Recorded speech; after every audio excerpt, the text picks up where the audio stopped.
All right. I think it's just ingredients.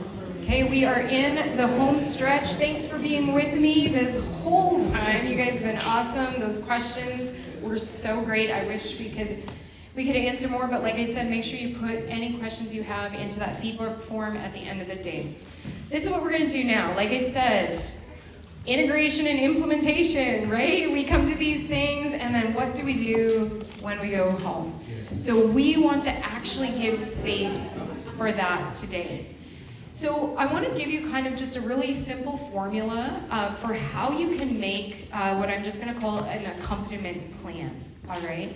So for how we're going to integrate this, I want you to specifically think, because I already had you do this, those individuals that you feel called to accompany, okay? So that's kind of our first step, our first framework. All right, there's our plans, here we go. All right, so step one, who are you accompanying? So you've already written that down, all right?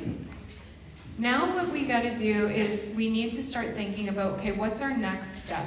Now I had a really great conversation with one of the tables back there, and one of the things that I was saying to them is, one of the first things is we need to right-size our expectations for our plan, okay? So sometimes we come to these things, we get really excited, right? That's like when we start writing down the 20 names, or we think we're gonna completely transform the ministry that we're leading, right? I want you to right-size your expectations. We wanna land in the middle between, you know, kind of like what's possible with a little bit of also what seems impossible, okay? Maybe that's not the right way to put it. We wanna have great expectations that God can do something amazing, but we also want to be real with ourselves about the season that we're living in. There's a phrase that I like to use as I think about, you know, what my ministry, like what I'm holding in ministry in a season, because like I said, like I'm a mom of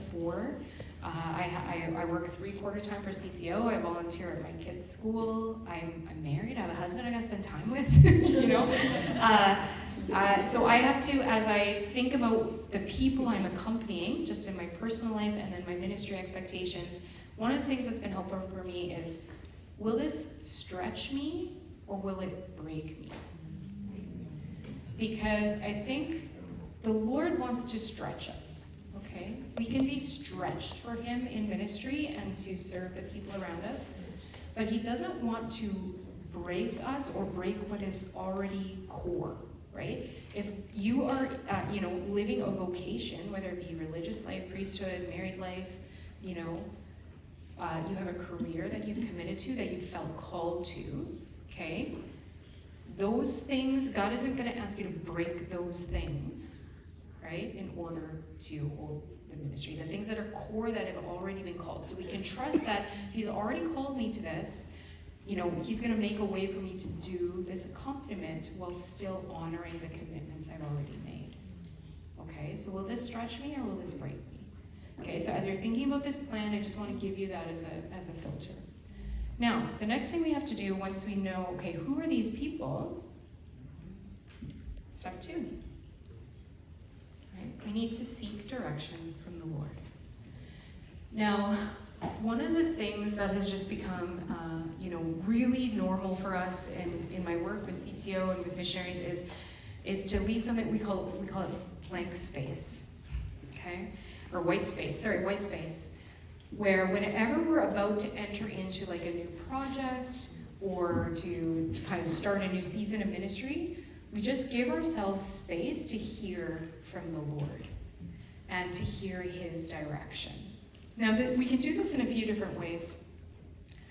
Sometimes it's simply that we just sit quietly and see if the Lord prompts something in us. Sometimes He gives us a word or an image, something that's going to help to direct us.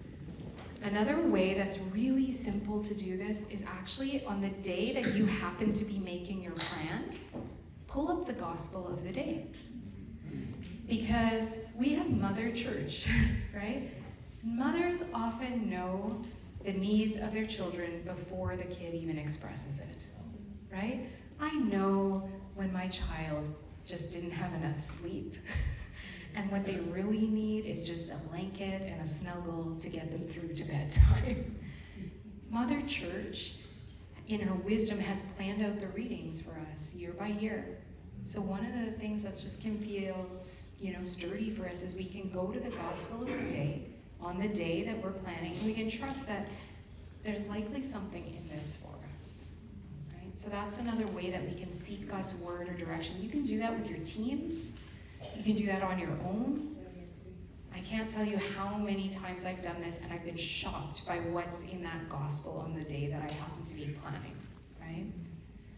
And we can trust. We need to trust, like from Amos here, that the Lord divulges his secrets to the prophets. You and I are priest, prophet, and king, right? You hold that ministry as well, and he wants to give you a word of direction.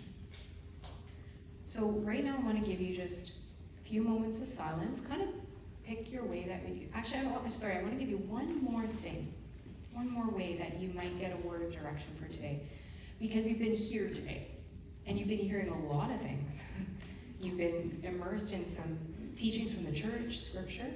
Another way that God might want to give you a word of direction for your plan today is there something that's been spoken, that's been said at your table, that's in your notes, that is just staying with you, that's captured your attention.